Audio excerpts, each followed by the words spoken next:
Hey guys, welcome back to knowledge treasure hunters. I hope आप सभी लोग बहुत अच्छे होंगे और पढ़ाई भी शानदार चल रही होगी। आपको तो पता ही है कि हमने विजन आईएएस की जो अपडेटेड क्लासरूम स्टडी मटेरियल आया हुआ है उसका पार्ट 1 ऑलरेडी कवर कर रखा है और आज हम पार्ट 2 करेंगे, जिसमें हम इंटरनेशनल रिलेशंस को पढ़ेंगे। देखेंगे भाई कि दुनियादारी में क्या हो रहा है। मतलब कहना चाहें तो आज हम चल रहे हैं वर्ल्ड टूर पर। मतलब क्या कि आज हम कई सारी कंट्रीज में घूमने चलेंगे। तो फिर चलते हैं घूमने। सबसे पहले कहाँ चलेंगे? सबसे पहले हम लोग चल रहे हैं इजिप्ट। ठीक है, इजिप्ट चलेंगे, ब्यूटीफुल कंट्री। अच्छा जी, तो आखिर हम इजिप्ट क्यों आए हैं, क्यों हम इजिप्ट को घूम रहे हैं, क्यों हम इजिप्ट से रिलेटेड न्यूज़ को पढ़ रहे हैं? तो न्यूज़ ये है कि अभी क्या हुआ है कि जो इजिप्ट के प्रेसिडेंट हैं वो हमारी जो इंडिया का 74th रिपब्लिक डे की सेलिब्रेशन हुआ था उसमें चीफ गेस्ट थे। इसीलिए हम जब अब बात यह है ना कि इजिप्ट के प्रेसिडेंट हमारे यहाँ पर चीफ गेस्ट बनकर आए, तो हमें भी जानना चाहिए ना कि आखिर ये इजिप्ट के प्रेसिडेंट हमारे यहाँ पर आए तो इजिप्ट क्या है, कौन सी कंट्री, हमारे रिलेशन आखिर कितने अच्छे हैं इजिप्ट के साथ में कि हमने वहाँ के प्रेसिडेंट को अपनी कंट्री में बुलाया और वो भी चीफ गेस्ट। इसीलिए जानना है इजिप्ट के बारे में। चलो, तो इंडिया और इजिप्ट के रिलेशंस को समझते हैं, देखते हैं कि आखिर हमारी कैसी रिश्तेदारी है इजिप्ट के साथ। इजिप्ट जो है स्ट्रैटेजिकली लोकेटेड है। मतलब क्या है कि इजिप्ट ऐसी जगह पर लोकेटेड है जहाँ पर ट्रेड रूट्स मिलते हैं। यूरोप में जाना है, अफ्रीका में जाना है, एशिया में जाना है, हर जगह पर अगर आपको ट्रेड करना है तो इजिप्ट जो है हमें बहुत हेल्पफुल जो है प्रूव हो सकता है। इसीलिए हमें इजिप्ट के साथ में अच्छी रिश्तेदारी निभाना ज़रूरी है, क्योंकि हमें चाहिए है ट्रेड, राइट।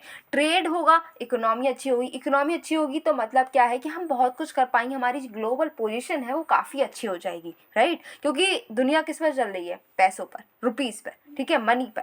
इसीलिए हम अपनी इकोनॉमी को बूस्ट करना चाहते हैं और उसके लिए ट्रेड ज़रूरी है, और ट्रेड जो है उसके लिए इजिप्ट ज़रूरी है, राइट। हमें ट्रेड यूरोप के साथ करना है, अफ्रीका के साथ करना है, एशिया के साथ करना है, कुछ दिक्कत नहीं है, हमें रिश्तेदारी निभानी है इजिप्ट के साथ में।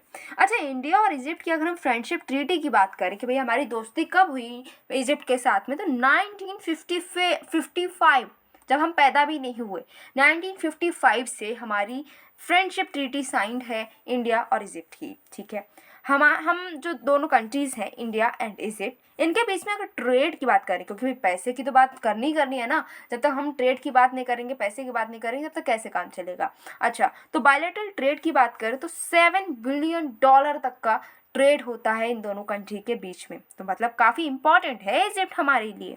अच्छा, इंडिया और इजिप्ट जो है ना, जो हमारा नाम हमने ऑलरेडी पढ़ा है इंटरनेशनल रिलेशंस की जो PT 365 थी, उसमें डिटेल में नाम को पढ़ा था। ठीक है, तो इसके फाउंडिंग मेंबर्स हैं इंडिया और इजिप्ट। नाम जो है इसको हम नॉन अलाइंड मूवमेंट भी बोलते हैं, और इंडिया और इजिप्ट के साथ साथ यूगोस्लाविया, घाना, इंडोनेशिया भी फाउंडिंग मेंबर्स थे नॉन अलाइंड मूवमेंट की।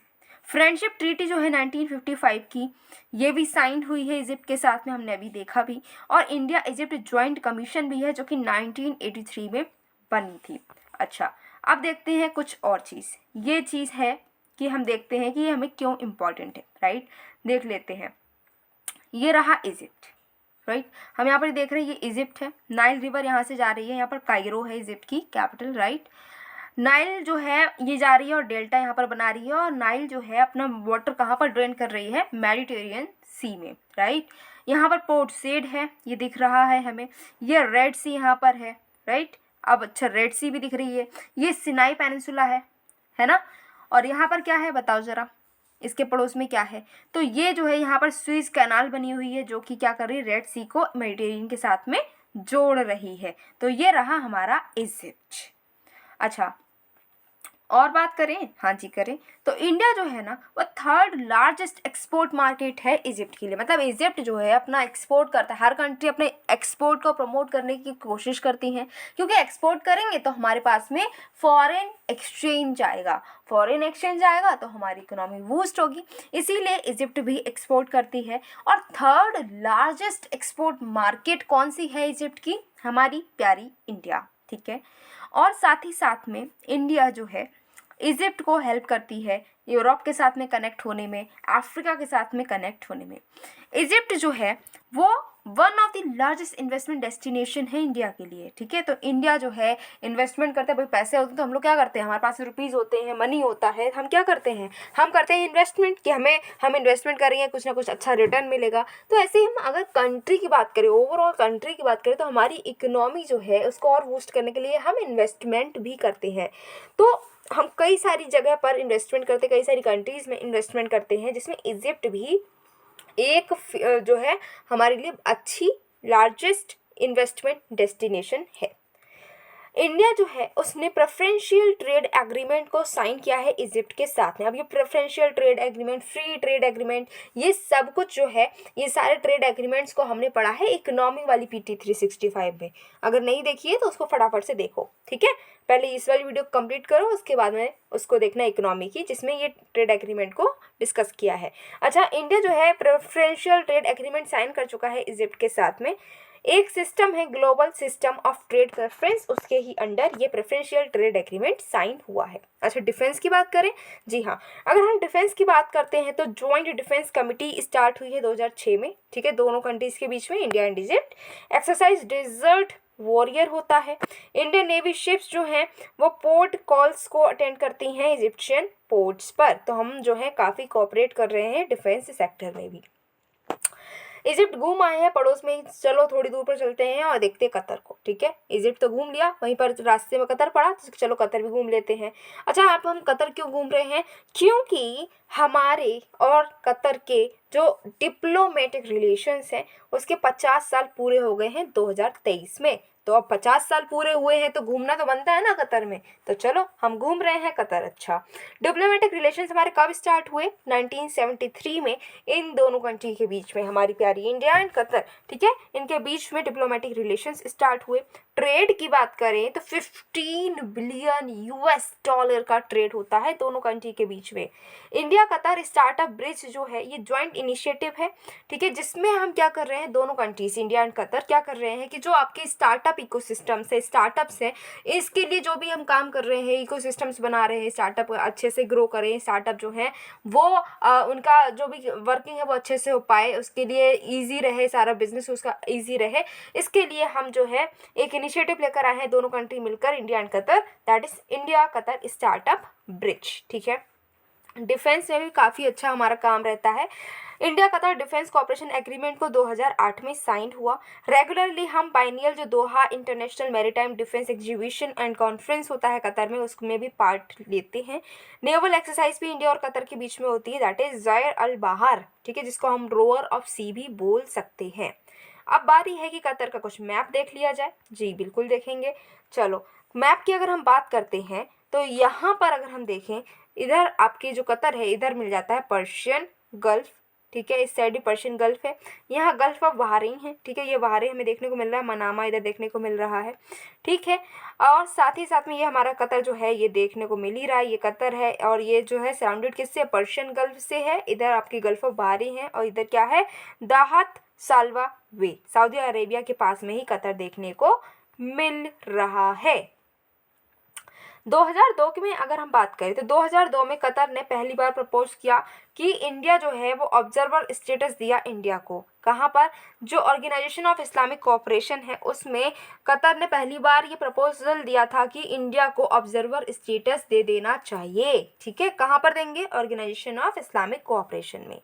कतर जो है वो हमारे लिए LNG को प्रोवाइड करता है और one of the largest supplier भी है, ठीक है। तो LNG जो है हमारी लिक्विफाइड नेचुरल गैस, ये हमें कतर प्रोवाइड करता है। कल्चरल कोऑपरेशन में भी हमने एग्रीमेंट को साइन किया था 2012 में। 8 लाख से ज़्यादा इंडियन जो हैं वो कतर में रह रहे हैं, ठीक है, तो कतर में 8 लाख से ज़्यादा इंडियंस रह रहे हैं, तो काफ़ी अच्छे रिलेशन हमारे कतर के साथ में।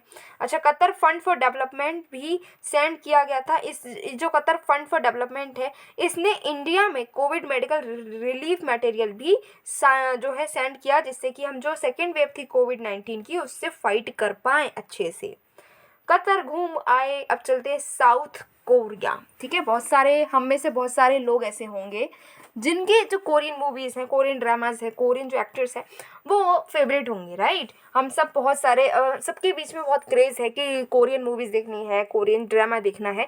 तो अब जो कोरियन मूवी ड्रामा देखते हैं ना, तो उसी कंट्री में चल रहे हैं हम। आज चल रहे हैं साउथ कोरिया। अच्छा, साउथ कोरिया में भी हम क्यों जा रहे हैं घूमने? मूवी देखने? नहीं, मूवी देखने नहीं जा रहे हैं। मूवी तो घर पर बैठ कर भी हम देख सकते हैं, कोरियन मूवी भी देख सकते हैं।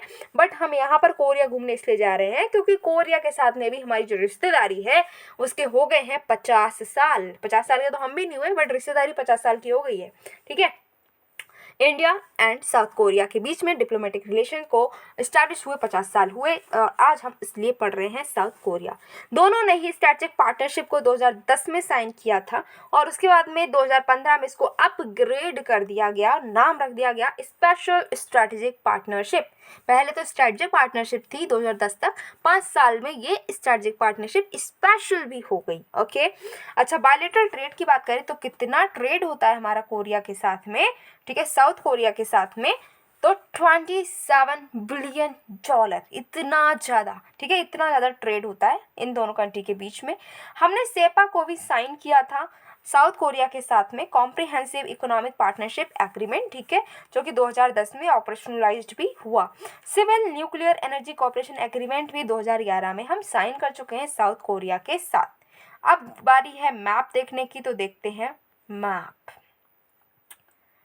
ये हमें देखने को मिल रहा है चाइना, ठीक है, चाइना के पड़ोस में देखने को मिल रहा है नॉर्थ कोरिया, नॉर्थ कोरिया के पड़ोस में देखने को मिल रहा है साउथ कोरिया। यहाँ पर हम किसकी बात कर रहे हैं? ये जो प्यारा सा हमें कंट्री देखने को मिल रहा है साउथ कोरिया, ये इसी की हम बात कर रहे हैं, ठीक है। इसी कैपिटल हमें देखने को मिल रही है सियोल, ठीक है, कैपिटल तो सियोल देखने को मिल रही है, बट यहाँ पर आपको एक चीज़ और देखने को मिल रही है, इंचॉन, ठीक है। ये क्यों न्यूज़ में था? मतलब ये जो है, ये हम पढ़ते हैं कहीं ना कहीं हमें ये इंचॉन टारगेट्स देखने को मिलते हैं। अगर आपने इन्वायरमेंट पढ़ा होगा, ठीक है, तो उसमें ये टारगेट्स देखने को मिले थे, कुछ डिक्लेरेशंस भी थी इस नाम से। तो आखिर ये किस चीज़ से रिलेटेड है, ये बताओ ज़रा, ठीक है। 2016 की अगर हम बात करें तो इंडिया और साउथ कोरिया दोनों ने मिलकर क्या किया, लॉन्च किया कोरिया प्लस इनिशिएटिव। अब ये कोरिया प्लस इनिशिएटिव क्या है, ठीक है, बोरो प्लस तो सुना है, कोरिया प्लस क्या है, बोरो प्लस सुना है, क्लिनिक प्लस सुना है, बट कोरिया प्लस ये क्या है? तो ये इनिशिएटिव इसलिए लॉन्च किया गया जिसमें हम कोरियन इन्वेस्टमेंट्स को प्रमोट कर रहे हैं, फैसिलिटेट कर रहे हैं कि कोरिया से जो इन्वेस्टमेंट है हमारी इंडिया में आए। ये था कोरिया प्लस, ठीक है, क्लिनिक प्लस नहीं है ये। अच्छा, कंट्रीज जो है वो किनशिप एंड बुद्धिस्ट कनेक्शन को भी शेयर करते हैं। समगुक यूशा जो कि 13th सेंचुरी में लिखा गया है, इसके अकॉर्डिंग बात की जाए तो साउथ कोरिया और इंडिया जो है दोनों की दोनों किनशिप और बुद्धिस्ट कनेक्शन, क्योंकि वो भी एक बुद्धिस्ट कंट्री है, हम भी, हमारे यहाँ से तो बुद्धिज्म हर जगह गया है, ठीक है, एंशिएंट इंडिया में पढ़ाई होगा आपने। तो ये जो बुद्धिस्ट कनेक्शन है हम दोनों ही कंट्री शेयर करते हैं। पहला 2+2 डायलॉग जो है दोनों नेशन के बीच में हुआ है 2021 में। अब ये 2+2 डायलॉग है, ये क्यों हुआ था? क्यों इसलिए हुआ था कि जो आपकी इंडिया की ईस्ट पॉलिसी है और साउथ कोरिया की न्यू सदर्न पॉलिसी है, इन दोनों को सिनर्जाइज करने की ज़रूरत थी, दोनों जो है तालमेल बिठाकर काम कर सके, इसके लिए ही 2+2 डायलॉग हुआ। 2015 में बात करें तो हमने लॉन्च किया, मतलब इंडिया ने लॉन्च किया सारंग। सारंग क्या है? सारंग एक एनुअल फेस्टिवल है, मतलब साल में एक बार होगा। इसमें डिफरेंट जो हमारा डाइवर्स इंडियन कल्चर है, आर्ट फॉर्म्स हैं, वो दिखाए जाएंगे, ठीक है, ROK में। अच्छा, 1929 में जो नोबल लॉरिएट रविंद्रनाथ टैगोर जी हैं, उन्होंने lamp of the east poem को कंपोज किया। साउथ कोरिया की जो ग्लोरियस पास्ट है, ठीक है, ब्राइट फ्यूचर है, उसको शो करते हुए, उसको एम्फेसाइज करते हुए हमारे जो रविंद्रनाथ टैगोर जी थे उन्होंने लिखी थी lamp of the east poem, ठीक है। अब चलते हैं यूरेशिया घूमने, ठीक है, हम घूम के आ चुके हैं कई सारी कंट्रीज, अब यूरेशिया चलते हैं। भाई यूरेशिया क्यों चल रहे हैं, आखिर क्यों है ये न्यूज़ में, देखते हैं। अभी क्या हुआ है, बहुत सारी कंट्रीज जो हैं जैसे कि जापान, साउथ कोरिया, ऑस्ट्रेलिया, ठीक है, इन सब ने मिलकर इनिशिएटिव्स लिए हैं। अब ये इनिशिएटिव्स क्यों लिए गए हैं कि यूरोपियन और एशियन कंट्रीज जो हैं इनके बीच में बेटर रिलेशनशिप हो सके, रिश्तेदारी को और अच्छा करने की कोशिश कर रहे हैं। किसके बीच में? यूरोप की जो कंट्रीज है और एशिया की जो कंट्रीज है, इन दोनों के बीच में जो रिश्तेदारी है इसको और स्ट्रॉन्ग करने के लिए कई सारे इनिशिएटिव्स लिए गए हैं और बहुत सारी कंट्रीज से मिलकर ये इनिशिएटिव्स लिए हैं, जैसे जापान हो गया, साउथ कोरिया हो गया, ऑस्ट्रेलिया हो गया और बहुत सारी अलग कंट्रीज भी हैं।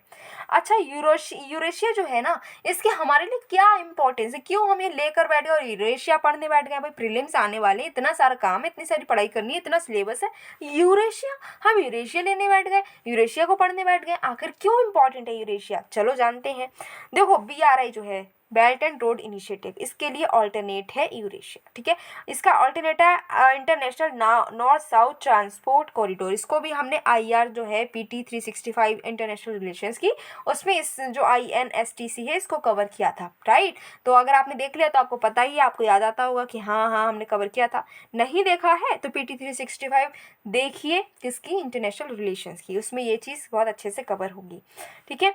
तो अब ये जो INSTC है, इसके साथ ही साथ में अशगाबाद एग्रीमेंट भी हुआ है, ये ऑल्टरनेट है BRI की, ठीक है। और इनका काम क्या है कि हम क्या है, यूरोप से एशिया को कनेक्ट करना चाह रहे हैं। अच्छा, और जो BRI है चाइना का, ये बहुत हम देख रहे हैं कि बेल्ट एंड रोड इनिशिएटिव है ये, इससे कई सारी कंट्रीज ऐसी हैं जो डेट ट्रैप में फंस गई, तो उनको निजात दिलाने की कोशिश कर रहे हैं, BRI को काउंटर करने की कोशिश कर रहे हैं। ये तो बात हो गई है ऑल्टरनेटिव BRI का। यूरेशिया कैसे, ये देखा। सेकंड है इकोनॉमिक टर्म्स में, अगर हम बात करें कि जो यूरेशिया हमारे लिए क्यों इम्पोर्टेंट है, तो इंडिया जो है, जो आपके EEU है, ठीक है, इसको ज्वाइन करने की कोशिश कर रहा है, जिससे कि यूरेशिया के साथ में हमारे जो कॉन्टैक्ट्स हैं और ज़्यादा अच्छे हो सकें। अच्छा, इससे क्या होगा, इंडियन गुड्स हैं वो पूरे के पूरे जो जोग्राफिकल स्पेस है आपका, वो उसको कवर करेंगे। मतलब क्या है कि जो यूरेशिया है, हर जगह पर हमारे इंडियन गुड्स जो है वो उनका ट्रेड हो सकता है, ठीक है। इससे हमारे एक्सपोर्ट्स बढ़ेंगे और इकोनॉमिक ग्रोथ होगी। सोशल टर्म्स में बात करें कि यूरेशिया हमारे लिए क्यों इंपॉर्टेंट है, तो सेंट्रल एशियन नेटवर्क जो है इंडिया के द्वारा, ये एक अटैम्प्ट है जिसमें हम क्या कर रहे हैं, IT सेक्टर में हम बूस्टअप कर रहे हैं और हम जो है इंडिया के टॉप हॉस्पिटल्स, एजुकेशनल इंस्टीट्यूशंस को हम क्या कर रहे हैं, सेंट्रल एशिया के साथ में, यूरेशिया के साथ में लिंक करने की कोशिश कर रहे हैं। इससे क्या हुआ कि जो डिजिटल डिवाइड है, ये इसका ब्रिज जो बनकर तैयार होगा, डिजिटल डिवाइड कम से कम होगा और हमारी जो कैपेसिटी है हेल्थ और एजुकेशन में और ज़्यादा बूस्टअप हो जाएगी। स्विस कैनाल का ऑल्टरनेट भी हम बोल सकते हैं यूरेशिया को, क्योंकि euro Asian inland transport link है। इससे क्या है कि जो हम बहुत ज़्यादा जो भीड़ भाड़ वाली जगह है स्विस कैनाल, उसको अवॉइड करके भी हम क्या कर सकते हैं, यूरोप तक पहुँच सकते हैं और इससे काफ़ी ज़्यादा हमें मदद मिलेगी। अच्छा, अब बात कर लेते हैं यूरेशिया की, ठीक है।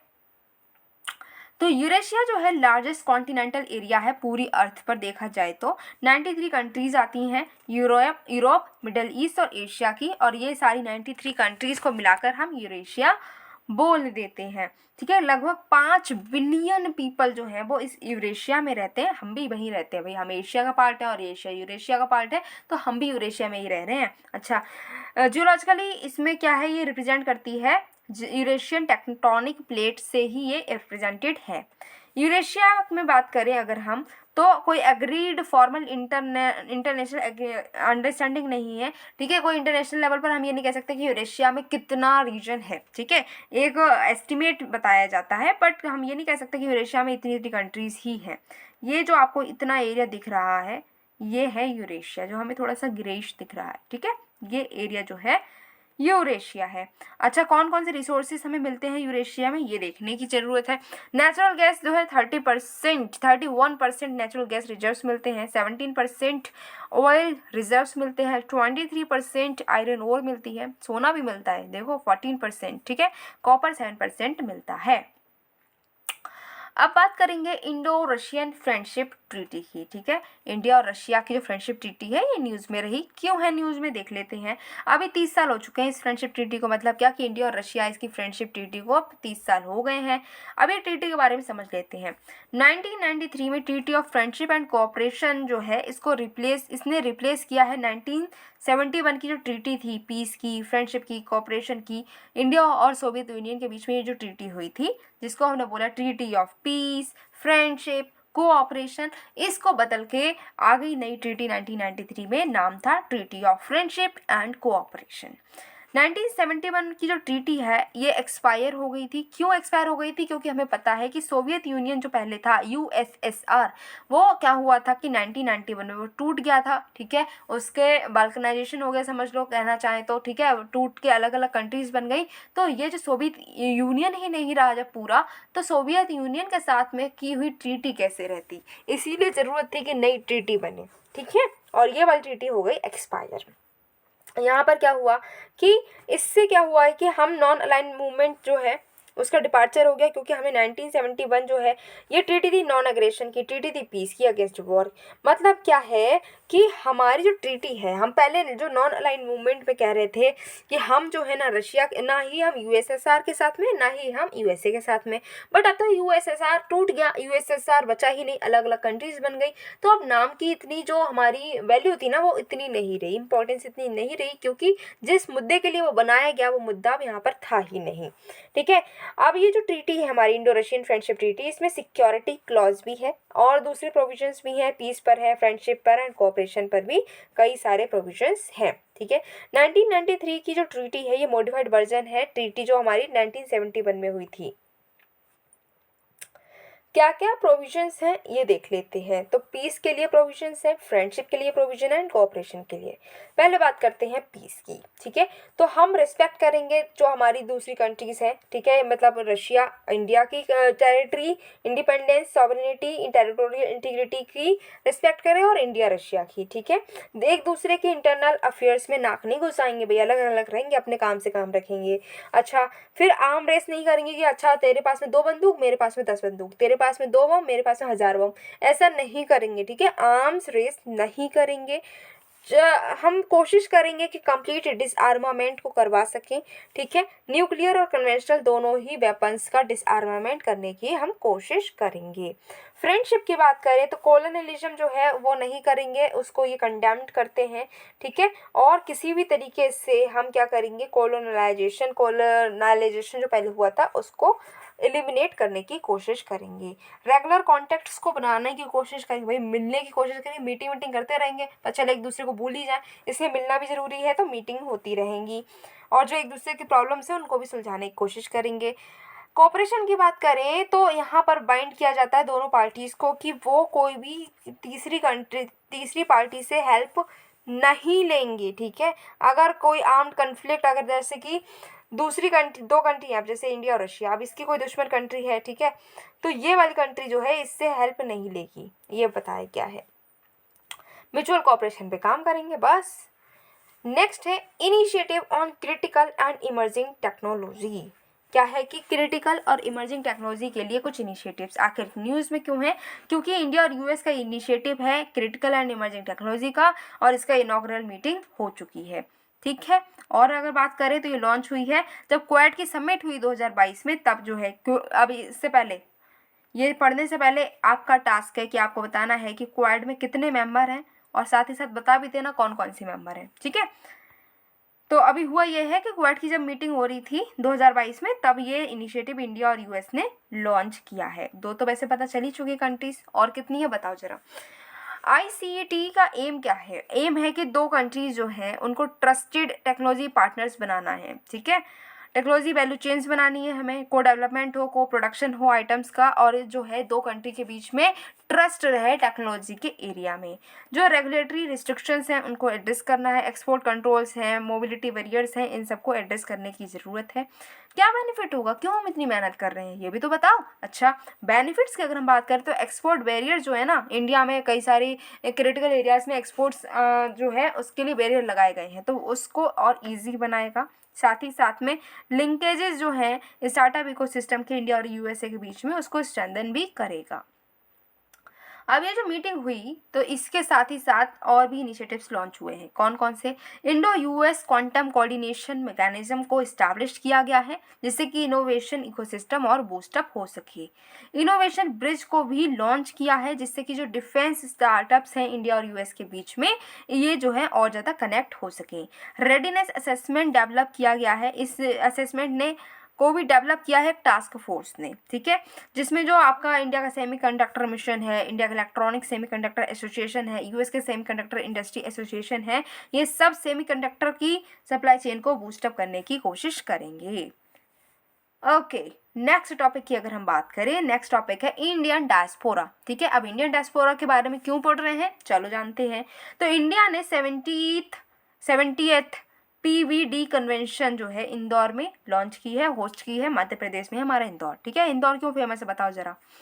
अभी कोई इंडेक्स ऐसा रहता है जिसमें इंदौर जो है कई बार लगातार टॉप कर रहा है, क्यों, किस चीज़ में है ये बताओ जरा। अच्छा, और बात करें तो ये जो PVD है इसकी थीम क्या थी, diaspora reliable partners for India's progress in Amrit Kaal. Focus country किस पे, हमने किस पे फोकस किया, तो लैटिन अमेरिका पर हमने फोकस किया है, ठीक है। प्रवासी भारतीय सम्मान अवार्ड्स भी दिए गए हैं, जब ये काम हो रहा था, ये कन्वेंशन हुई, तब यहाँ पर प्रवासी भारतीय सम्मान अवार्ड भी दिए गए। अब PVD की बात की थी, अब आप बोलेंगे मैम PVD बोल रहे हो, आखिर क्या है PVD, समझो क्या है। यह है प्रवासी भारतीय दिवस, ठीक है, इसको हम PVD बोल रहे हैं। 9 जनवरी को ऑब्जर्व किया जाता है, मनाया जाता है। महात्मा गांधी, अब आपने मॉडर्न हिस्ट्री थोड़ी तो पढ़ी ली होगी, राइट, प्रीलिम्स आने वाले तो इतना तो करा ही होगा, तो आपको पता है कि 9 जनवरी 1915 को महात्मा गांधी जो थे हमारे, वो साउथ अफ्रीका से इंडिया वापस आए थे, और इसी दिन को याद रखने के लिए हम प्रवासी भारतीय दिवस को सेलिब्रेट करते हैं, ठीक है। पहला ये जो कन्वेंशन हुई थी कब हुई थी, 9 जनवरी 2003 को हुई थी। 2015 से हर 2 साल में हम इस दिन को मनाते हैं, ठीक है, रेगुलरली एनुअली नहीं है, 2 साल में एक बार होता है PVD। ऑब्जेक्टिव ये है कि जो इंडियन डायस्पोरा है, जो अलग अलग दुनिया अलग अलग देश में रह रहे हैं, वो अपनी इंडिया के रूट से कनेक्ट रहें, इंडिया की गवर्नमेंट को हेल्प करें, इंडिया के डेवलपमेंट में कुछ रोल जो है प्ले कर सकें, इसलिए ये दिन मनाया जा रहा है।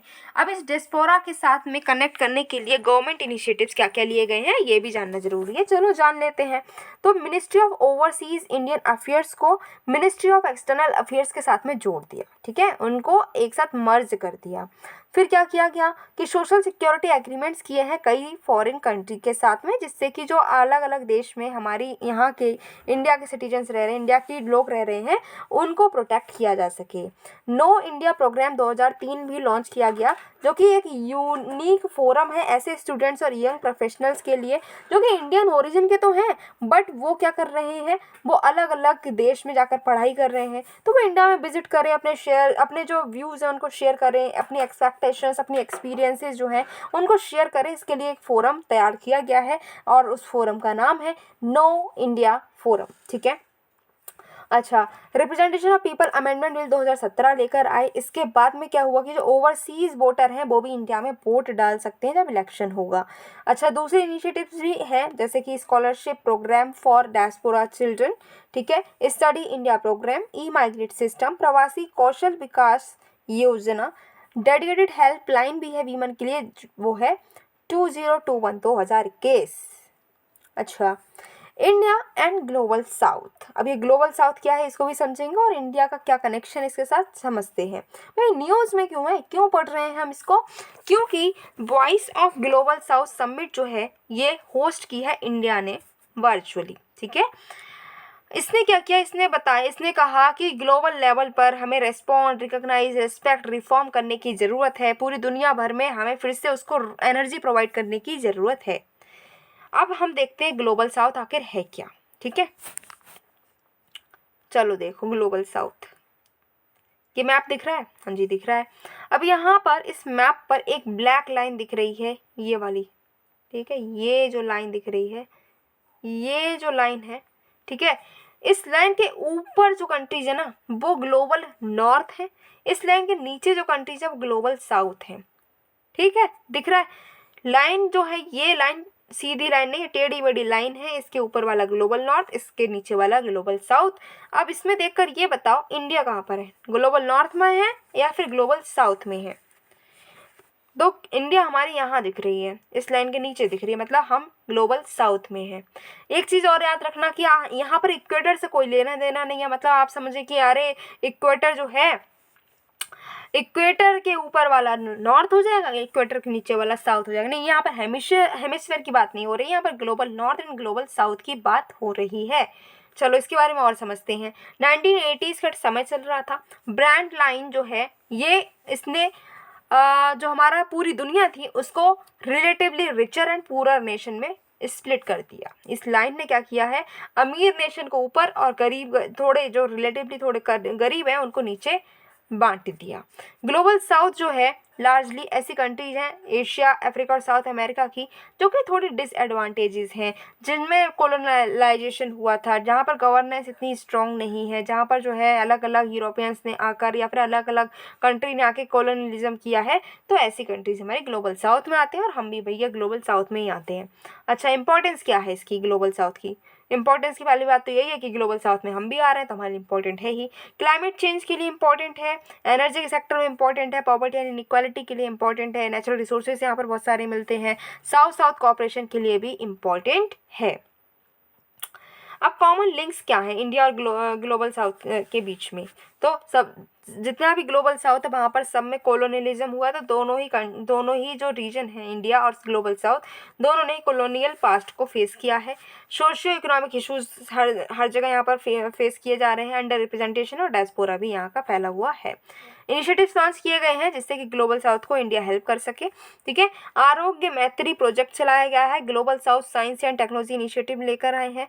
Global south centre of excellency, global south young diplomats forum है and global south scholarship for students. क्या कैसा है ये नाम से क्लियर हो रहा है, इसलिए इतनी डिटेल पढ़ने की जरूरत नहीं है। क्वेश्चन इसमें से अगर आएगा भी तो यही पूछ सकते हैं कि ये जो चीज़ है ये इनिशिएटिव किस चीज़ से रिलेटेड है, नाम से ही पता चल रहा है, राइट। तो इतनी फालतू मेहनत करने की ज़रूरत नहीं है। अच्छा, नेक्स्ट टॉपिक की बात करें। नेक्स्ट टॉपिक क्या है? नेक्स्ट टॉपिक है international financial architecture. International financial architecture क्यों पढ़ रहे हैं हम, क्यों है ये न्यूज़ में? तो IMF जो है हमारी, क्या है IMF, ठीक है। हुआ क्या है, IMF ने क्या कहा, IMF ने G20 नेशन से कहा है कि अपना जो इंटरनेशनल फाइनेंशियल आर्किटेक्चर है इसको स्ट्रेंथन करो भाई, इसको स्ट्रॉन्ग बनाओ, आपका इंफ्रास्ट्रक्चर इतना स्ट्रॉन्ग नहीं है। ठीक है, अब ये IMF क्या सबके सारी कंट्रीज़ के घर पर गया था क्या कहने कि ऐसा कर लो? नहीं नहीं नहीं, सबके घर पर नहीं गया था IMF। ये एक मीटिंग चल रही थी, first G20 finance ministers and central bank governors की मीटिंग चल रही थी और इंडिया जो है इसकी प्रेसिडेंसी थी इस टाइम पर। तभी IMF ने ये बात कही है, किसी के घर पर नहीं गया है। ठीक है, एक मीटिंग में मौका देखकर इन्होंने अपनी बात रख दी। अच्छा, अब ये इंटरनेशनल फाइनेंशियल आर्किटेक्चर जिसको स्ट्रॉन्ग करने की बात की है IMF ने, तो आखिर ये है क्या? जब तक यही नहीं पता होगा कि ये क्या है तो हम स्ट्रेंथन कैसे करेंगे, क्योंकि कहा तो हमसे भी है कि हमें स्ट्रेंथन करना है। तो सबसे पहले तो यही समझना ज़रूरी है कि आखिर ये है क्या। चलो समझते हैं। इसको हम शॉर्ट फॉर्म कह सकते हैं IFA।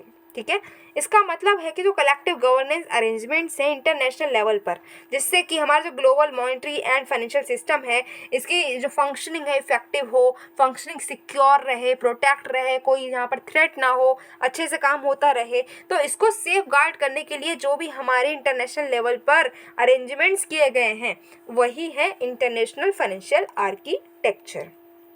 अभी आर्किटेक्चर बना तो लिया, कुछ ऑब्जेक्टिव भी होंगे ना, बिना किसी बात के ऐसे थोड़ी ना, कुछ एम होगा, कुछ ऑब्जेक्टिव होगा जिसको अचीव करने के लिए ये आर्किटेक्चर हमने बनाया। तो ये क्या ऑब्जेक्टिव्स हैं? सबसे पहली बात तो भैया जब पैसे की बात हो रही है तो हम क्या करें, इकोनॉमिक ग्रोथ तो करेंगे। जहाँ पर भी फाइनेंस आएगा तो हमारी वहाँ पर ग्रोथ तो आएगी। तो सबसे पहला ऑब्जेक्टिव है इकोनॉमिक ग्रोथ को प्रमोट करना है। ठीक है, साथ ही साथ में क्राइसिस जो है, जैसे कि हम देखते हैं कि ग्लोबल क्राइसिस आए थे, ठीक है, 2008 की क्राइसिस हो गए, फाइनेंशियल क्राइसिस हम देखते रहते कि आते रहते, तो ये क्राइसिस ना हो। ठीक है, किसी एक कंट्री में भी फाइनेंशियल क्राइसिस आए ना तो पूरी दुनिया पर असर पड़ता है। तो ये क्राइसिस जो है इनको हम रोकने की कोशिश करेंगे। ग्लोबल इकोनॉमी को भी हम किसी जो और बाहरी कोई रिस्क है उससे बचाने की कोशिश करेंगे। अब देखते हैं कि global monetary and financial system क्या है। तो लेंडर कंट्रीज कौन कौन सी हैं? जो इंटरनेशनल ग्रुप्स हैं और बहुत सारी अलग अलग कंट्रीज़ वो लैंडर कंट्रीज़ में आती हैं, जैसे कि G7 है, G20 है। ये international financial management and governance से काफ़ी एक्टिव रोल प्ले करती हैं, इसीलिए इनको लैंडर कंट्रीज़ भी बोलते हैं। फिर आता है IMF और वर्ल्ड बैंक, WTO। इन तीनों को हमने बहुत ही डिटेल में समझा है। ठीक है, कहाँ समझा है बताओ तो ज़रा। कहाँ समझा है हमने? आई थिंक IR में समझा है PT 365 के, या फिर इकोनॉमी में समझा है। इन दोनों में से आपको देखना है कहाँ पर ये समझा है, इनको डिटेल में पढ़ना है। इसमें से सिर्फ ये 4 लाइन पढ़ के चले जाओगे तो काम चलेगा नहीं, ठीक है। प्रीलिम्स में काफ़ी डिटेल में यहाँ से क्वेश्चन आते हैं, तो इनकी सारी जन्म कुंडली को पढ़कर जाना। IMF, world bank and WTO। Bank for international settlement की बात करें तो ये सेंट्रल बैंक्स को हेल्प करता है कि अगर सेंट्रल बैंक में कोई भी क्राइसिस आते तो उनको ये हेल्प कर सकता है। OECD जो है इसको हम बोल सकते हैं organisation for economic cooperation and development. ये इकोनॉमिक कोऑपरेशन को प्रमोट करता है, ग्लोबल स्टैंडर्ड्स को डेवलप करता है और पॉलिसी सपोर्ट भी प्रोवाइड करता है। नेक्स्ट टॉपिक है बासेनार अरेंजमेंट। बासेनार अरेंजमेंट क्या है, चलो जानते हैं। तो अभी हुआ ये है कि 26th एनुअल प्लीनरी जो आपकी हुई है किसकी, बासेनार अरेंजमेंट की, तब यहाँ पर 1 साल के लिए चेयरमैन कौन बने हैं, हमारी प्यारी इंडिया, इसीलिए ये रहा बासेनार अरेंजमेंट न्यूज़ में। तो बासेनार अरेंजमेंट क्या है इसको जानना जरूरी है, क्योंकि इसके चेयरमैन 1 साल के लिए हम बने हैं भाई, हमारी इंडिया बनी है, तो जानना जरूरी है। सबसे पहला बहुत ही इंपॉर्टेंट एक वर्ड हमें दिख रहा है, वॉलंटरी, ठीक है। यहीं पर आपको क्वेश्चन में घुमा दिया जाएगा प्रीलिम्स में, ये कभी भी लीगली बाइंडिंग नहीं है, ये कोई कंपलसरी नहीं है, ये एक voluntary multilateral export control regime है, ठीक है, वॉलंटरी है। तो याद रखना है, यहाँ पर स्टार बना लो कि वॉलंटरी है ये अरेंजमेंट। अच्छा, हेडक्वार्टर इसका कहाँ है, बयाना में है, ठीक है, और इस्टेब्लिश हुआ है 1996 में। अब ये जब बनाया गया है, इतनी मेहनत की गई है, 1996 में ही मेहनत कर ली, तो कुछ ऑब्जेक्टिव भी होंगे। हाँ जी है, ट्रांसपेरेंसी को प्रमोट करना चाहते हैं, रिस्पॉन्सिबिलिटी जो है उसको बढ़ाना चाहते हैं, जो आपके कन्वेंशनल आर्म्स हैं, डुअल यूज़ गुड्स हैं, टेक्नोलॉजीज़ हैं, इसके ट्रांसफ़र में रिस्पॉन्सिबिलिटी को और बढ़ाना चाहते हैं, इंफॉर्मेशन को शेयर करना चाहते हैं, स्टैंडर्ड्स को हम सेट करना चाहते हैं। कितने मेंबर्स हैं भाई, तो मेंबर्स तो सिर्फ 42 हैं, लेकिन हाँ इसमें हम भी मेंबर हैं, तो ये इसीलिए हमारे लिए इम्पोर्टेंट हो जाता है, क्योंकि यहाँ के मेंबर हम भी हैं। ये एक वॉलंटरी बेसिस पे काम करता है, डिसीजन जो है कंसेंसस के बेसिस पर लिए जाते हैं।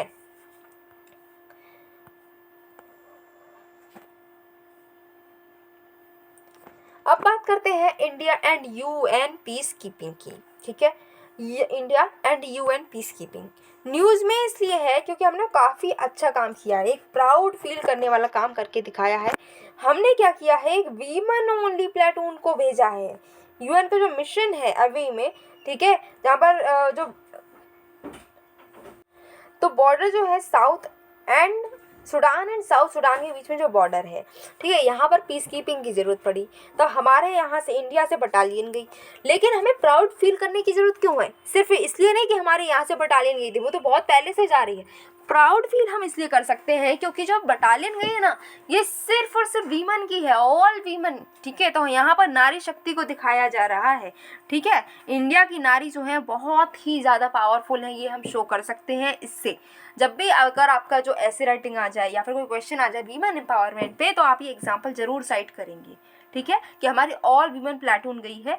कहाँ पर गई है, UN मिशन में, कि जो पीस कीपिंग जो मिशन चलता है UN का, उसमें हमारी ऑल वीमन एक प्लेटून गई है। कहाँ पर गई है, अवी में, ठीक है।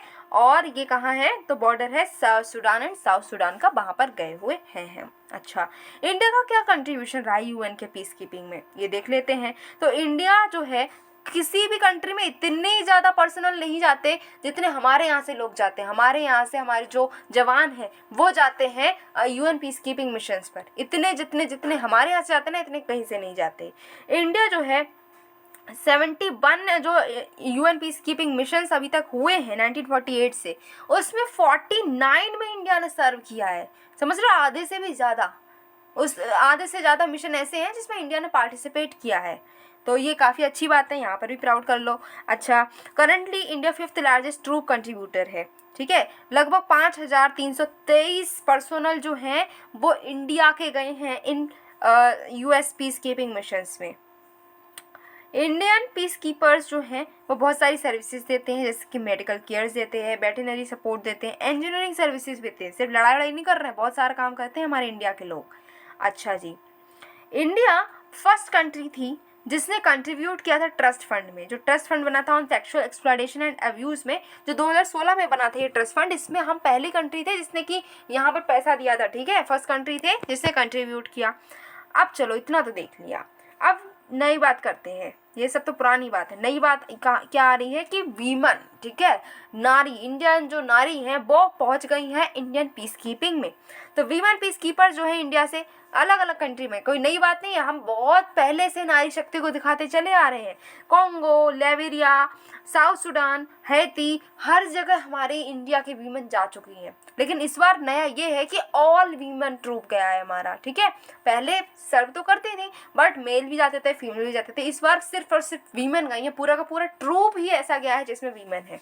2007 में इंडिया पहली ऐसी कंट्री बनी थी जिसने ऑल वीमेन कॉन्टिजेंट को भेजा था, ठीक है। 2007 में ही हम देखो कितने पावरफुल हो चुके थे।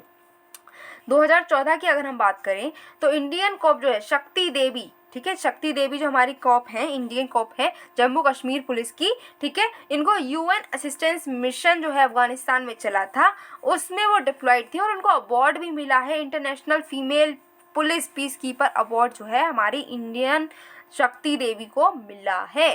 तो काफ़ी प्राउड करने की बात है, कर लो प्राउड भाई।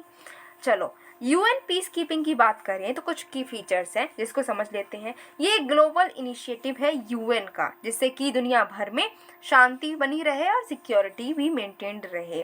जो डिसीजन है कि कहाँ पर पीस कीपिंग मिशन को भेजा जाएगा, ये यूएन की जो सिक्योरिटी काउंसिल है वो लेती है, ठीक है जी। यूएन के मेंबर स्टेट्स हैं, उनको रिक्वेस्ट किया जाता है कि वो अपने यहाँ से मिलिट्री और पुलिस पर्सनल को भेजें, ठीक है, और यूएन फंड में कंट्रीब्यूट करें। यूएन ने पीस कीपिंग एफर्ट्स को 1948 में ही शुरू कर दिया था। वेस्ट एशिया से ये शुरुआत हुई है। यूएन पीस कीपिंग फोर्सेस को नोबेल पीस प्राइज भी मिला 1988 में। अब यूएन पीस कीपिंग के कुछ प्रिंसिपल्स भी हैं, 3 प्रिंसिपल्स हैं। नहीं, ये प्रिंसिपल हमारे स्कूल वाले नहीं, जो स्कूल में पहले प्रिंसिपल होते थे। ये कौन से हैं? ये प्रिंसिपल्स हैं, अच्छा, सिद्धांत वाले हैं ये, ठीक। कि पार्टीज जो है जहाँ पर पीस कीपिंग मिशन को भेजना है उनकी कंसेंट लेनी जरूरी है, इम्पार्शियलिटी करनी जरूरी है, यानी कि पार्शियल रह जाए किसी के साथ ही। कोई कंट्री हमारी दुश्मन है तो उसको हम मारेंगे जाके, ठीक है, वहाँ पर हम कोई अच्छे से काम नहीं करेंगे, ऐसा नहीं करना है। कोई कंट्री हमारी फ्रेंड है तो उसको हम बहुत अच्छे से हेल्प करेंगे, ऐसा नहीं करना है। इम्पार्शियल होकर काम करना है, ठीक है। फोर्स का यूज़ नहीं करना है जब तक कि सेल्फ डिफेंस की ज़रूरत ना पड़े या फिर किसी मैंडेट की डिफेंस की ज़रूरत ना पड़े। डिफेंस करना है, सेल्फ डिफेंस करना, तभी आप जो है फोर्स का यूज़ करेंगे, अदरवाइज नहीं करेंगे। ये जो पीस कीपिंग मिशन है इसका क्या रोल रहता है? तो लॉ एंड सिक्योरिटी इंस्टीट्यूशंस को मेंटेन रखता है, कॉन्फ्लिक्ट्स को रोकता है, वीमेन एम्पावरमेंट करता है, सिविलियन को रोकता है, फील्ड सपोर्ट देता है, ह्यूमन राइट को भी प्रोटेक्ट करता है। अब देखते हैं कुछ इंटरनेशनल ऑर्गेनाइजेशंस एंड इंस्टीट्यूशंस। ये बहुत इंपॉर्टेंट है हमारे लिए क्योंकि यहाँ से क्वेश्चन बनते हैं। चलो, अब सबसे पहले है इंटरनेशनल सी बैड अथॉरिटी। सी बैड, क्या सी में कोई बेड है बिछा हुआ जिस पर हम जाकर सो सकते हैं? नहीं, ये वो वाला सी बेड नहीं है। समझते हैं क्या है ये? तो इंटरनेशनल सी बेड अथॉरिटी और जो मिनिस्ट्री ऑफ अर्थ साइंस है, इन्होंने polymetallic nodules exploration extension contract को साइन किया है। ये कॉन्ट्रैक्ट जो है पहले 2002 में साइन हुआ था 15 सालों के लिए, फिर इसको 2 बार एक्सटेंड भी किया गया था, ठीक है। 2017 और 2022 में फिर से हमने साइन इसको कर लिया है। इंडिया को एरिया दिया गया है लगभग 75,000 स्क्वायर किलोमीटर का, कि वहाँ पर हम क्या कर सकते हैं? PMN एक्सप्लोरेशन कर सकते हैं। अब आप बोलेंगे कि मैम ये पॉलीमेटालिक नोड्यूल्स आखिर होते क्या है, ये PMN क्या है? तो इसको समझते हैं। आलू जैसे होते हैं भाई देखने में, आलू नहीं है, खा मत लेना देखकर, ठीक है। पोटैटो लाइक राउंडेड एक्रेजेशंस होते हैं जो कि मिनरल से बने हुए होते हैं, जैसे कि मैंगनीज, निकल, कोबाल्ट, कॉपर, आयरन, हाइड्रोक्साइड। ये सारे जो मिनरल्स है बहुत इंपॉर्टेंट है हमारे लिए, राइट। तो इनसे ही बने हुए ये होते हैं। इनमें बहुत ही ज़्यादा इकोनॉमिक एंड स्ट्रैटेजिक इम्पोर्टेंस होती है, ये हमारे लिए बहुत ही ज़्यादा इम्पोर्टेंट है।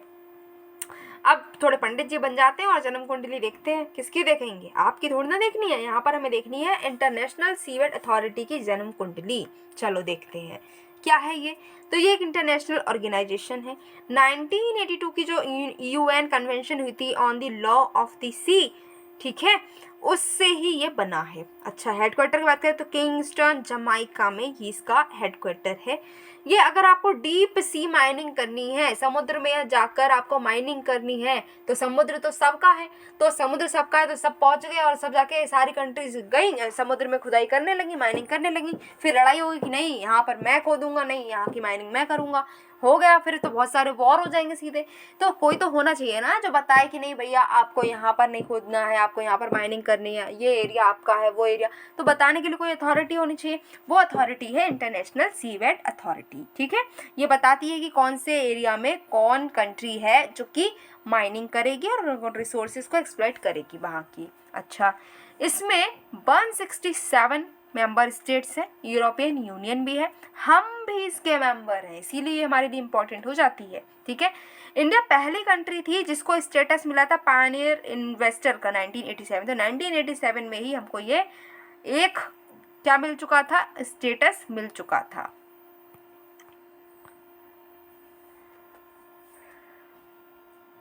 अब बात करते हैं UN commission for social development की। तो इंडिया जो है वो चेयर कर रहा है 62nd सेशन जो है आपका UN commission for social development का। अब देखते हैं कि ये कमीशन क्या है। चलो, तो कमीशन फॉर सोशल डेवलपमेंट की बात करें तो जो 9 फंक्शनल कमीशंस हैं, ठीक है, इकोसॉक की, उनमें से एक है आपकी कमीशन फॉर सोशल डेवलपमेंट। 1946 में ही ये डेवलप हो गई थी, इस्टेब्लिश हो गई थी। ये इकोसॉक को एडवाइस करती है कि सोशल पॉलिसीज़ कैसी होनी चाहिए, ठीक है, सोसाइटी को और अच्छा करने के लिए काम करती है। लेकिन ये जो है उन मैटर्स पर काम करती है जो कि स्पेशलाइज इंटर गवर्नमेंटल एजेंसीज के द्वारा कवर नहीं किए जाते। इसमें 46 मेंबर्स होते हैं, टर्म होता है 4 साल का। अब बात करते हैं इंटरनेशनल मैरीटाइम ऑर्गेनाइजेशन की।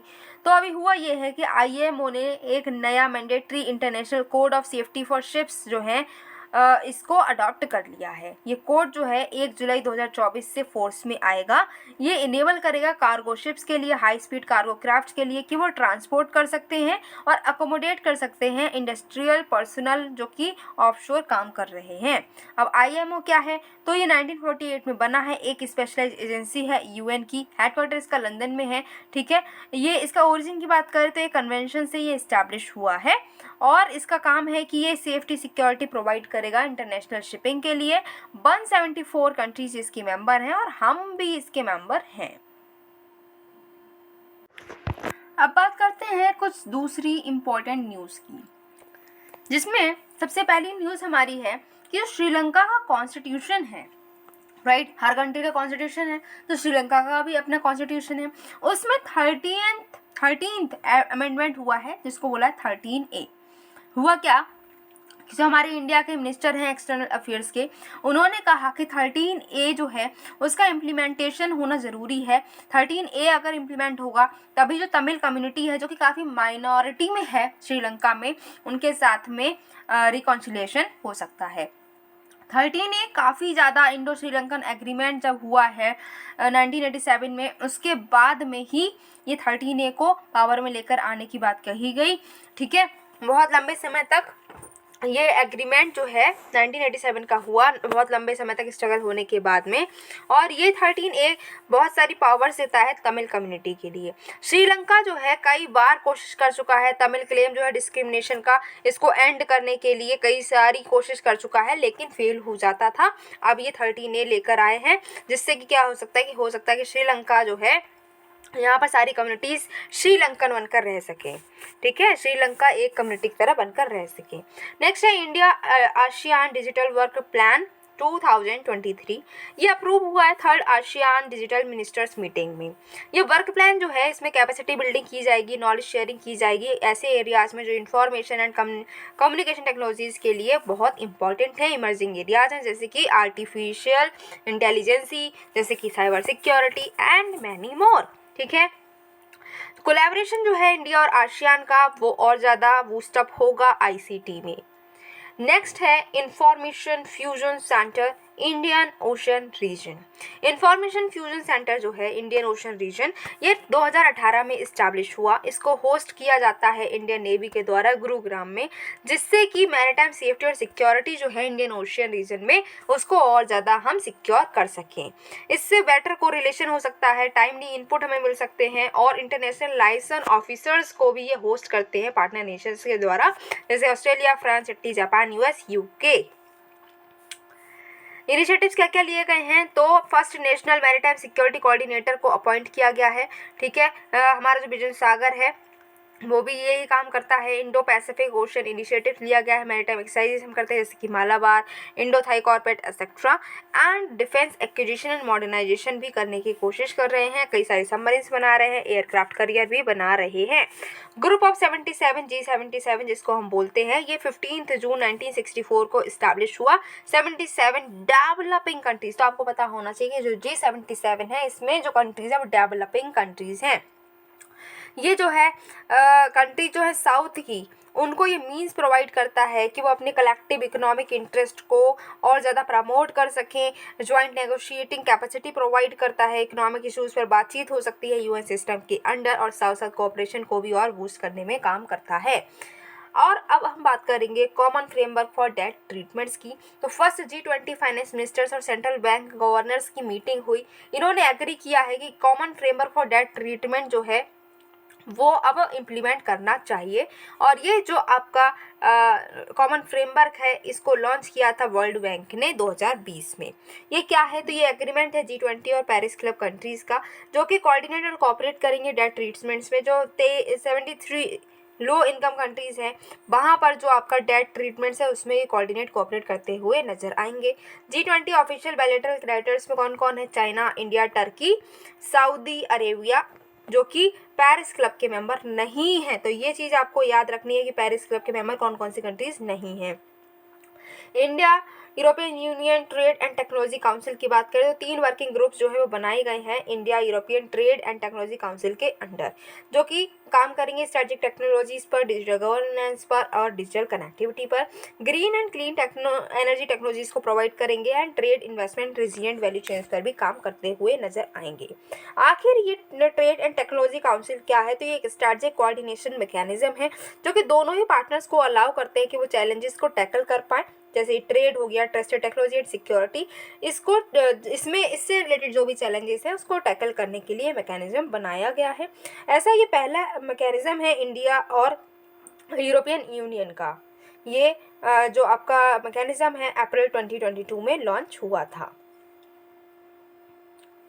India US trade policy forum की बात करें तो अभी 13th मिनिस्ट्रियल मीटिंग जो है वो अभी इसकी फोरम की हुई है। एक नया वर्किंग ग्रुप है रिसिलिएंट ट्रेड, इसको लॉन्च किया गया है, जो कि स्ट्रक्चर्ड फ्रेमवर्क प्रोवाइड करेगा ट्रेड फोकस्ड बायलैटरल डिस्कशन के लिए। अब ट्रेड पॉलिसी फोरम की अगर हम बात करें 2005 में इस्टेब्लिश हुआ।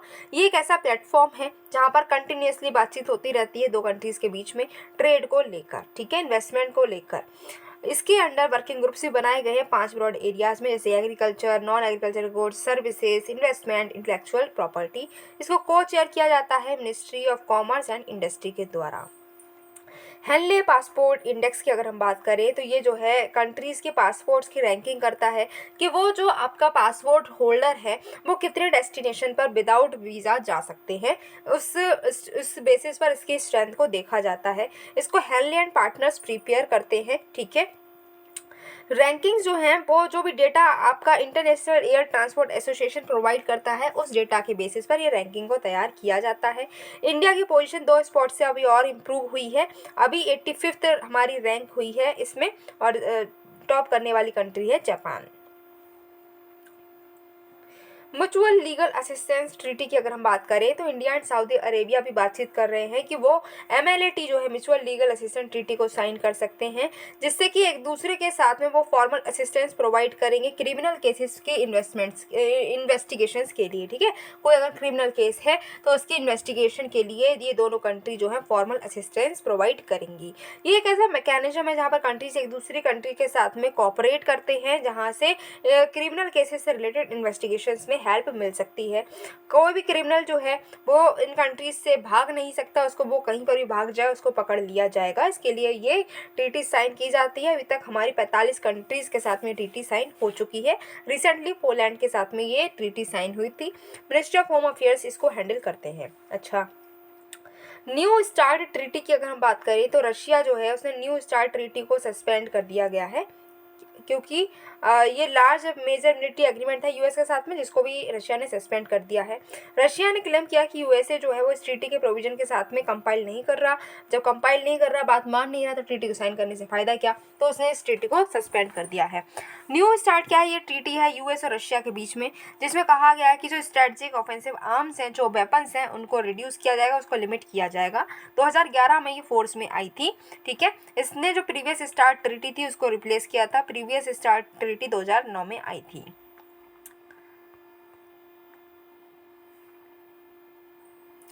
अब बात करते हैं UNSC, United Nations security council के सैंक्शंस कमेटी की।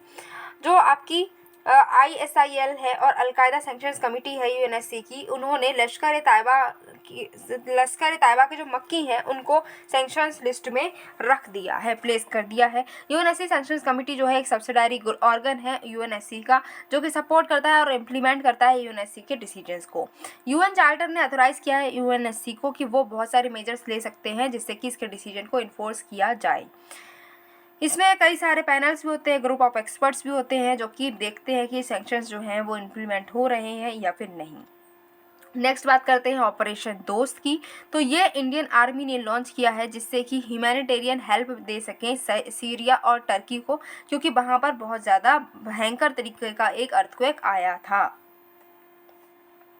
अब बात करेंगे शिकागो कन्वेंशन की। तो कैबिनेट ने अभी रेटिफिकेशन किया है 3 प्रोटोकॉल्स का, जो कि अमेंडमेंट कर रहे थे शिकागो कन्वेंशन में। शिकागो कन्वेंशन 1944 में इस्टेब्लिश हुई थी। यहाँ पर इंटरनेशनल ट्रांसपोर्ट बाय एयर कैसे होगा, इसके लिए प्रिंसिपल्स तैयार किए गए थे, ठीक है। यहाँ पर प्रिविलेजेस और ऑब्लिगेशंस तैयार किए गए हैं जितने भी कॉन्ट्रैक्टेड स्टेट्स है उसके लिए, ठीक है। 193 स्टेट्स इसकी पार्टीज हैं और यूएन मेंबर्स भी इसमें हैं, बस लिechtenstein नहीं है इसका पार्टनर, ये आपको याद रखना है, ठीक है। अब यहाँ पर हमें देखना होगा इंटरनेशनल सिविल एविएशन ऑर्गेनाइजेशन के बारे में। तो ये एक स्पेशल यूएन एजेंसी है जो कि 1947 में आई थी, बनी थी, ठीक है। और convention on international civil aviation, Chicago convention जिसको हम बोलते हैं, इसी के अंडर ये ऑर्गेनाइजेशन बना। इसका हेडक्वार्टर मॉन्ट्रियल कनाडा में है, हम भी इसके मेंबर हैं। ये इंटरनेशनल ट्रांसपोर्ट बाय एयर की टेक्निक्स को और प्रिंसिपल्स को कोऑर्डिनेट करने के लिए बनाई गई है। फैब 4 और चिप 4 एलियंस की अगर हम बात करें तो US led fab 4 semiconductor alliance जो है इसकी पहली मीटिंग हुई। ये एक एलियंस है, वर्ल्ड के जो टॉप प्रोड्यूसर्स हैं सेमीकंडक्टर्स के, उनका एक एलियंस है। तो ये कौन कौन से टॉप प्रोड्यूसर्स हैं? Taiwan, US, Japan and south Korea, ठीक है। ये एलियंस इसलिए बनाया गया है जिससे कि सिक्योरिटी और रिजिलियंस और सेमीकंडक्टर सप्लाई चेन में, आपने देखा था कि पिछले साल जो है सेमीकंडक्टर की कितनी ज़्यादा शॉर्टेज पड़ गई थी और जिसकी वजह से काफ़ी भारी भरकम लॉस भी हुआ था। तो ऐसी शॉर्टेज फिर से ना बने, इसके लिए ये एलियंस को भी बना दिया गया। इंटरनेशनल यूनियन ऑफ रेलवेज़ की हम बात करें तो 18th जो आपकी यूनियन ऑफ रेलवेज़ है वो वर्ल्ड सिक्योरिटी कांग्रेस जो है वो ऑर्गेनाइज की गई है। रेलवे प्रोटेक्शन फोर्स जो RPF है और आपकी जो इंटरनेशनल यूनियन ऑफ रेलवेज है, इन्होंने जयपुर डिक्लेरेशन को अडॉप्ट किया। तो आपको याद रखना कि ये जयपुर डिक्लेरेशन किस चीज़ से रिलेटेड है। डिक्लेरेशन ने बताया है कि किस तरीके से हम यहाँ पर कुछ एजेंडा, कुछ एक्शंस बनाए हैं कि कैसे हम इनोवेटिव अप्रोचेस को लेकर आएंगे, ग्लोबल और रेलवे ऑर्गेनाइजेशन में वो अप्रोचेस का यूज़ होगा और सिक्योरिटी और सेफ्टी को हम प्रोवाइड कर सकते हैं, ठीक है। ये इसका कमिटमेंट कि safe secure rail network across globe हमें प्रोवाइड करना है 2025 तक। हेडक्वार्टर इसका पेरिस में है। डूम्सडे क्लॉक की बात करें तो ब्रिटेन है एटॉमिक साइंटिस्ट की, उन्होंने डूम्सडे क्लॉक को 90 सेकेंड तक जो है मूव किया है, क्योंकि न्यूक्लियर वॉरफेयर यूक्रेन में हो गया। तो इन्होंने डूम्सडे क्लॉक जो थी उसको अभी क्या किया है, 90 सेकेंड और बढ़ा दिया है। अच्छा जी, डूम्सडे क्लॉक जो है 1947 में बनाई गई थी, जो कि पब्लिक को वार्न करती थी कि कितने क्लोज हैं वो, दुनिया ख़त्म होने की कगार पर आ चुकी है, तो कितने क्लोज हम आ चुके हैं, डिस्ट्रॉय वर्ल्ड जो है कब ख़त्म होने वाला है, कितने हम इससे क्लोज आ चुके हैं, ये बताने के लिए डूम्सडे क्लॉक बनाई गई है। अभी 25 बार ये रीसेट हो चुकी है जब से ये बनी है, ठीक है। स्प्रिंट स्कीम की अगर हम बात करें तो इंडियन नेवी ने एक एग्रीमेंट साइन किया है सागर डिफेंस इंजीनियरिंग प्राइवेट लिमिटेड के साथ में कि आर्म्ड ऑटोनोमस बोट स्वाम्स बनाए जाएंगे स्प्रिंट स्कीम के अंडर। स्प्रिंट का मतलब है सपोर्टिंग पोल वॉल्टिंग इन R&D। यहाँ पर इनोवेशंस किए जाएंगे, डिफेंस में इनोवेशंस का यूज़ किया जाएगा और एम ये है कि 75 इंडिजीनियस टेक्नोलॉजीज़ को नेवी के लिए बनाया जाएगा। अब हम बात करेंगे कुछ ऐसी प्लेसेस की जो अभी न्यूज़ में रहीं, जिसमें हम पहले प्लेसेस को देख लेते हैं। ये हमारा है कनाडा, ठीक है। फिर है पेरू, यहाँ पर देखने को मिल रहा है 7th नंबर, ठीक है। ये 6 नंबर पर गुयाना देखने को मिल रहा है, उसी के पड़ोस में सूरीनेम देखने को मिल रहा है, अर्जेंटीना देखने को मिल रहा है। इधर Malawi, Uganda, Abyei, Suez canal देखने को मिल रही है, Portugal, Austria, Norway, Finland, Armenia, Azerbaijan, Cyprus, Lebanon, Mongolia, Siachen glacier, Oman, Yemen और न्यूजीलैंड। आपका काम ये है कि आपको ये वाला मैप जो इसके स्क्रीनशॉट लेना है। स्क्रीनशॉट लेने के बाद में इसको जूम करके एक एक प्लेस को देखना है, उसके पड़ोसी देश को देखना है, कहाँ कहाँ से बॉर्डर शेयर हो रहा है, ये सारी चीज़ें, आसपास कौन सी वाटर बॉडी है, ये सब आपको देखना है। चलो सबसे पहले पढ़ेंगे हम ऑस्ट्रिया के बारे में। ऑस्ट्रेलिया नहीं है, ये ऑस्ट्रिया है, इसकी कैपिटल वियना है, ठीक है। अभी क्या हुआ है कि इंडिया ने जो है comprehensive migration and mobility partnership agreement sign किया है ऑस्ट्रिया के साथ में, इसीलिए ऑस्ट्रिया न्यूज़ में रहा और हमें ये पढ़ना पड़ रहा है। क्रोएशिया क्या है? क्रोएशिया एक माउंटेनियस लैंड लॉक्ड कंट्री है साउथ सेंट्रल यूरोप की, ठीक है। और ये लीडिंग प्रोड्यूसर है नेचुरल मैग्नेसाइट का, मैग्नीशियम कार्बोनेट का, जो कि केमिकल इंडस्ट्री में बहुत ज़्यादा यूज़ होता है। नेक्स्ट बात करते हैं सियाचिन ग्लेशियर की, ठीक है। ये काराकोरम रेंज में पड़ता है लद्दाख में। इंडियन आर्मी ने क्या किया है, अपने फर्स्ट वीमेन ऑफिसर जो है, वुमेन ऑफिसर, उनको सियाचिन में डिप्लॉय कर दिया है, इसीलिए सियाचिन ग्लेशियर आपका न्यूज़ में रहा। सियाचिन ग्लेशियर जो है वर्ल्ड का highest and coldest battle field है, ठीक है। साल्टोरो रिज और काराकोरम रेंज के बीच में ये आपको ग्लेशियर देखने को मिल जाएगा। Second longest non polar glacier है दुनिया भर का। पहला कौन सा? फेटचेंको ग्लेशियर ताजिकिस्तान में। ये सेंट्रल एशिया को इंडियन सबकॉन्टिनेंट से अलग भी करता हुआ नजर आता है। ये इसका सोर्स क्या है? नुब्रा, यहाँ से ही नुब्रा रिवर जो है वो बहती है, ठीक है। जो कि नुब्रा क्या है? नुब्रा ट्रिब्यूटरी है श्योक की, और श्योक क्या है? श्योक पार्ट है इंदस रिवर सिस्टम का। 1984 में इंडिया ने इसका कंट्रोल ले लिया था, जो हमारा सियाचिन है इस पर इंडिया का कंट्रोल हुआ। ऑपरेशन का नाम है मेघदूत।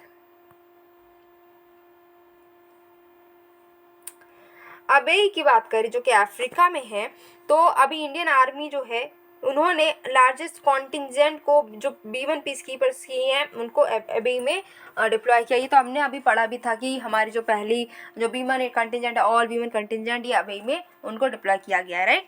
तो अभी जो है कंटेंटियस रीजन है, ऑयल रिच, ये बहुत ही ऑयल रिच रीजन है, ठीक है। और सूडान और साउथ सूडान के बीच में मिलता है, उसको डिवाइड करता है। नेक्स्ट है सूरीनेम, ठीक है। इसकी कैपिटल है पारामारिबो, ठीक है। अभी क्या हुआ कि 17th जो हमारी PVD रही, हमने अभी इसको पढ़ा भी था डिटेल में, प्रवासी भारतीय दिवस, ठीक है। तो सूरीनेम प्रेसिडेंट जो है उन्होंने कहा कि हिंदी लैंग्वेज को भी सेट करने की ज़रूरत है। हिंदी लैंग्वेज की जो ट्रेनिंग इंस्टीट्यूशंस हैं उनको कैरिबियन रीजन में सेट करने की ज़रूरत है, ऐसा किसने बोला है? कि जो सूरीनेम के प्रेसिडेंट हैं। सूरीनेम को पहले डच गुयाना भी बोलते थे। ये नदर्न एज जो है साउथ अमेरिका की, उस पर ये लोकेटेड है। युगांडा की बात करें तो कैपिटल है कंपाला, ठीक है। तो युगांडा ने डिक्लेयर किया है कि जो इबोला आउटब्रेक है उसको इन्होंने ख़त्म कर दिया है। जो युगांडा है ये वर्ल्ड की second most populous landlocked country है ईस्ट सेंट्रल अफ्रीका में।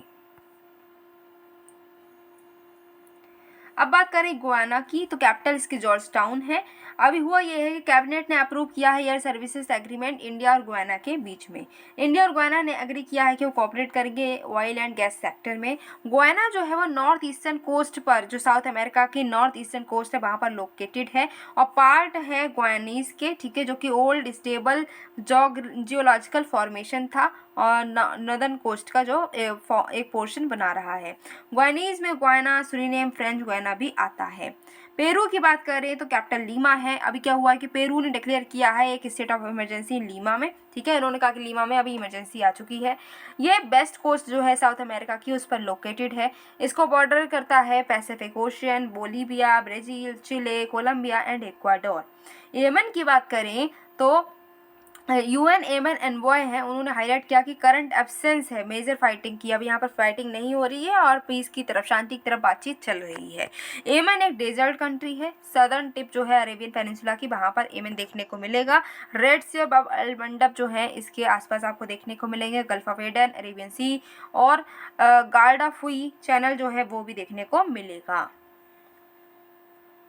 ओमान की बात करें तो कैपिटल इसकी मस्कट है। तो इंडिया और ओमान ने एग्री किया है कि वो ज्वाइंटली जितने भी मैनिफेस्टेशन जो टेररिज्म है, टेररिज्म से ज्वाइंटली वो फाइट करेंगे। और इंडिया एंड ओमान।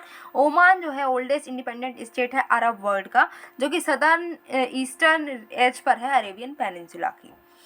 नॉर्वे की बात करें, कैपिटल इसकी ओस्लो है। अभी हुआ ये है कि नॉर्वे जो है इसको कई सारे मेटल्स और मिनरल्स मिले हैं, कॉपर से लेकर रेयर अर्थ मेटल्स तक मिले हैं इसके सी बेड पर। ठीक है, तो नॉर्वे को कई सारे क्या मिले हैं, मेटल्स एंड मिनरल्स मिले हैं।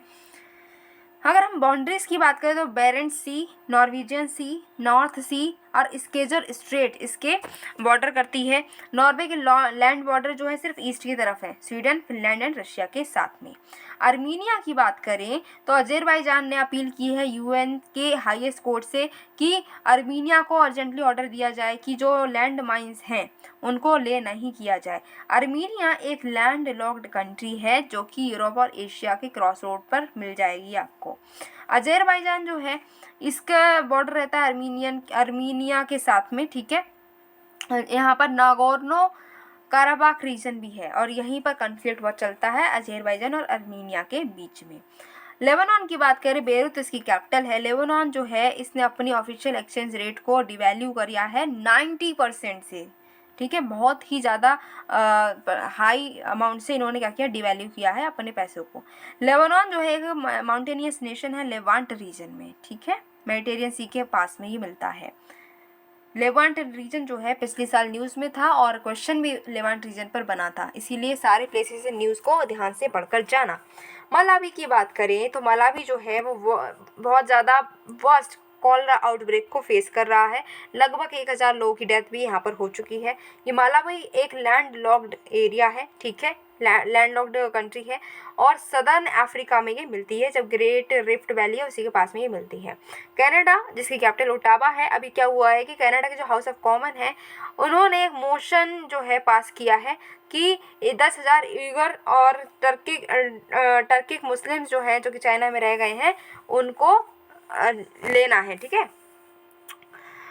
नॉर्थ अमेरिका में ये लोकेटेड है। साथ में जो कनाडा है वो सेकंड लार्जेस्ट कंट्री है पूरी दुनिया में। ठीक है, रशिया के बाद में कनाडा का ही नंबर है। सदर्न और वेस्टर्न बॉर्डर इसका USA के साथ में है और लॉन्गेस्ट बॉर्डर है जो कि वर्ल्ड का, जो कि किसी भी मिलिट्री फोर्स से पेट्रोलिंग यहाँ पर नहीं होती है। अर्जेंटीना की बात करें, ब्यूनोस एयर्स इसकी क्या है, कैपिटल है।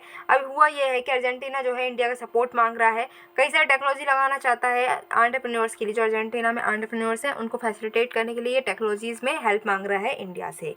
ये southern part of south America में लोकेटेड है। मैरीटाइम बॉर्डर से ये फॉकलैंड आइलैंड्स के साथ में शेयर करता है।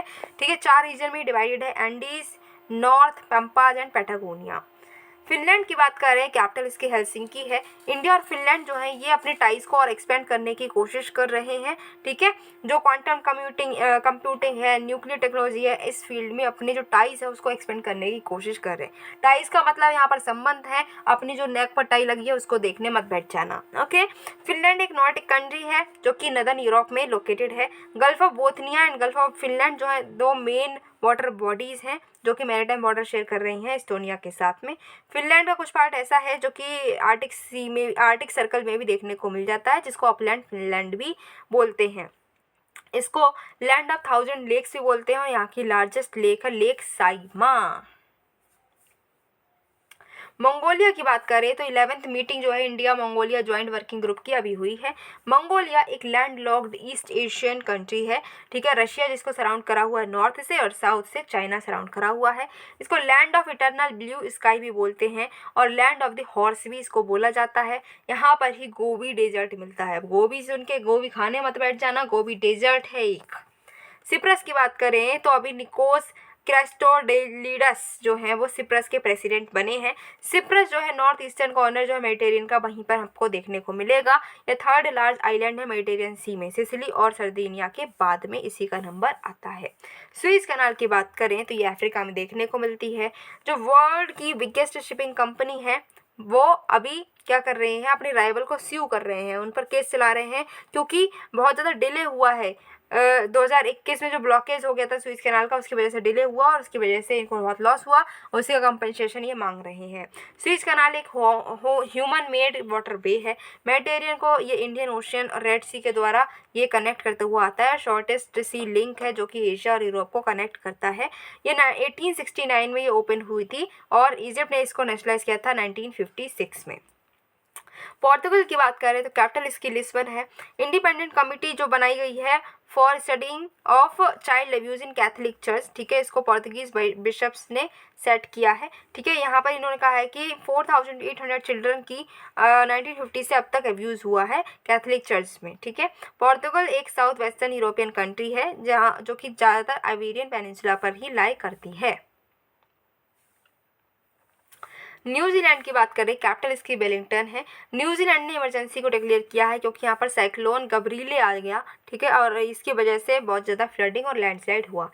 न्यूजीलैंड एक आइलैंड कंट्री है, साउथ पैसिफिक ओशन में देखने को मिलता है। ये रिमोट लैंड है, ठीक है, यहाँ पर जो है ये 1600 kilometre south east of Australia में मिलता है और सबसे पड़ोसी ऑस्ट्रेलिया का न्यूजीलैंड है।